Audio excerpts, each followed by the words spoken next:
maana yake ni upepo. So alipompulizia pumzi ya uhai, kimsingi Mungu alichukua sehemu yake akaiweka ndani ya mtu. Jamani, Bwana asifiwe. Bwana asifiwe. Alichukua sehemu yake akaiweka ndani ya mtu. Kwa hiyo ikamfanya mtu sasa kuwa na hiyo component ya kiroho na component ya kimwili. Na muunganiko hayo mambo sasa yanamfanya mtu kuwa nafsi hai.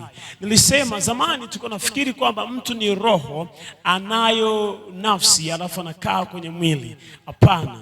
Mtu ni roho, mtu ni nafsi, mtu ni mwili. Mambo yote ya matatu ndio yanamfanya mtu kuwa mkamilifu. Jamani, sawa?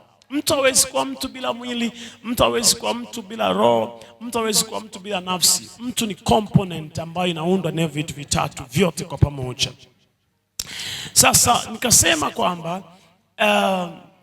ndoa kati ya super na natural, ufanisi wa kila kimoja wapo ndio unafanya matokeo ya maisha ya mtu duniani yawe makubwa. Yani jinsi ambavyo unafanya vizuri kwenye upande wako wa kiroho, jinsi ambavyo unafanya vizuri kwenye upande wako wa kimwili, ndio utaamua ufanisi wako duniani.